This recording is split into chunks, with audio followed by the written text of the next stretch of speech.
أعوذ بالله من الشيطان الرجيم بسم الله الرحمن الرحیم وبالوالدین احسانا صدق اللہ العظیم. ماں باپ کو مت کر دکھی، ماں باپ پھر ملتے نہیں. ان کو سدا رکھنا سکھی، ماں باپ پھر ملتے نہیں. ان کی ہنسی کے واسطے، ان کی خوشی کے واسطے قربان کر دے ہر کسی، ماں باپ پھر ملتے نہیں. دیکھے جو ان کو پیار سے اس کو ثواب حج ملے، ارشاد نبوی ہے یہی، ماں باپ پھر ملتے نہیں. رفیقان گرامی، آج کی اس بارگاہ مجلس میں میری تقریر کا عنوان ہے عظمت والدین. اس عنوان کے تحت آپ حضرات کے سامنے تھوڑی دیر گفتگو کرنے کے لیے حاضر ہوا ہوں.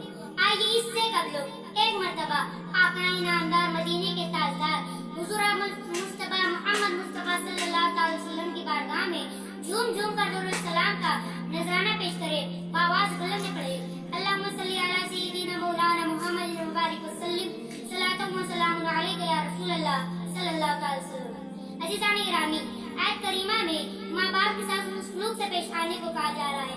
دوستو، یہ قاعدہ ہے کہ جب ماں باپ جوان ہوتے ہیں اور اپنی ضروریات کو خود کفیل ہوتے ہیں، اس وقت تو بچے عموماً ان کے فرما بردار ہوتے ہیں. لیکن جب بڑھاپا آ جاتا ہے، صحت بگڑنے لگتی ہے، خود روزی کمانے سے عاجز و قاصر ہو جاتے ہیں اور اولاد کے سہاروں کے محتاج ہو جاتے ہیں، اس وقت تو سعادت مند اولاد کا فرض ہے کہ ان کی خدمت گزاری اور دلجوئی کے لیے اپنی کوششیں وقف کر دے. اگر مرد طول پکڑتا جائے، ان کا مزاج چڑچڑا ہونے لگے اور وہ بات بات پر خفا ہونے لگے، تو ان حالات میں بھی ان کی نافرمانی میں کوئی کسر نہ اٹھا رکھے. قرآن خبردار کر رہا ہے کہ اے لوگوں، کتا کے رون کے خفا ہونے سے آج پتہ خاطر تمہاری زبان سے اف بھی تک نہیں نکلنا چاہیے، بلکہ اگر اللہ تعالیٰ نے بوڑھے والدین کی خدمت کا موقع دیا ہے تو اسے غنیمت سمجھ کر ان کے علاج و معالجہ میں کوششیں کرو. ان کو راحت و آرام پہنچانے میں ذرا سی مسئلہ غفلت سے کام نہ لو اور ان سے ایسے محبت اور انداز میں گفتگو کرو کہ ان کے دل کی کلیاں کھل جائے اور اپنے لگتے جگر کی سہسان سناشی کو دیکھ کر ان کا دل مشہور اور آنکھیں روشن ہو جائے اور وہ بے ساختہ تمہیں اپنی دعاؤں سے نوازے. اور یاد رکھو دوستو، اگر تم اس مقام تک پہنچ گئے تو یہی دو تمہاری دارین کی سعادتوں کا باب کھول دیں گی. رفیقان گرامی، قرآن مقدس آیت کریمہ کے بعد آقا دو عالم صلی اللہ علیہ وسلم کے اقوال اور ارشادات بھی پیش کر دوں جن میں والدین کی عظمت کے چرچے کیے گئے ہیں.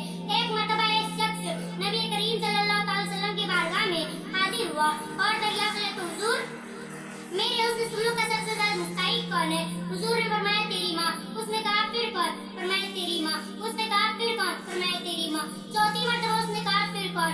حضور نے فرمایا تیرا باپ. اس حدیث پاک سے معلوم ہوتا ہے کہ ماں کا حق باپ سے زیادہ ہے اور اس میں سلوک کی زیادہ مستحق ہے، کیونکہ وہ لمبی مدت تک اولاد کو پیٹ میں رکھتی ہے اور ڈیلیوری کی پریشانی کے ساتھ بچپن کی دیکھ ریکھ بھی اس کے ذمہ ہوتی ہے. اور یہیں پر بس نہیں بلکہ پرورش کی دوسرا گزار مراحل سے اسے ہی گزرنا پڑتا ہے. اس لیے تو لوگوں میں ماں کو الگ الگ انداز میں پیش کیا ہے. تو کسی نے کہا ماں ایک ایسا ہیرا ہے جو خریدنے سے کبھی حاصل نہیں ہوتا. تو کسی نے کہا ماں ایک ایسی ہستی ہے جس طرف دیکھنے کے بعد ہے. تو کسی نے کہا ماں کی عزت کرنے سے اللہ تعالیٰ خوش ہوتا ہے. تو کسی نے کہا ماں پھول کے مانند ہے، دنیا پھول ہے تو ماں اس کی خوشبو ہے، دنیا آنکھ ہے تو ماں اس کی بینائی ہے. تو کسی نے کہا بغیر لالچ سے اگر کسی سے پیار ملتا ہے تو صرف ماں سے، ماں کے بغیر گھر کا پرستان. لیکن اس کا یہ مطلب نہیں کہ پوری توجہ صرف ماں کی ہی آنے کو اور باپ کو بھوک سے غفلت برتنے لگے. یاد رکھو دوستو، یہ وہی باپ ہے جو آپ کے آرام سکون کے لیے در در کی ٹھوکریں کھائی، جو آپ کے صحت و سلامتی کا خواہش مند رہا، خود پریشانی جھیلتا رہا لیکن اپنے سے بہتر کھلانے پہنانے کی فکر کرتا رہا.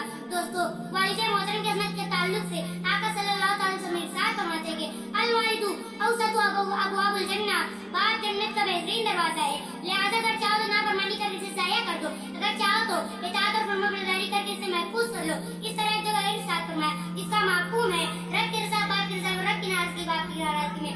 حضرات محترم، اس حدیث پاک سے معلوم ہوتا ہے کہ باپ کا حق بھی انتہائی اہم ہے اور باپ کی ناراضگی دنیا آخرت کی رسوائی کا سبب ہے. آخر میں اللہ تعالیٰ سے دعا ہے ہمیں والدین کے ساتھ سلوک سے پیش آنے کی توفیق عطا فرمائے.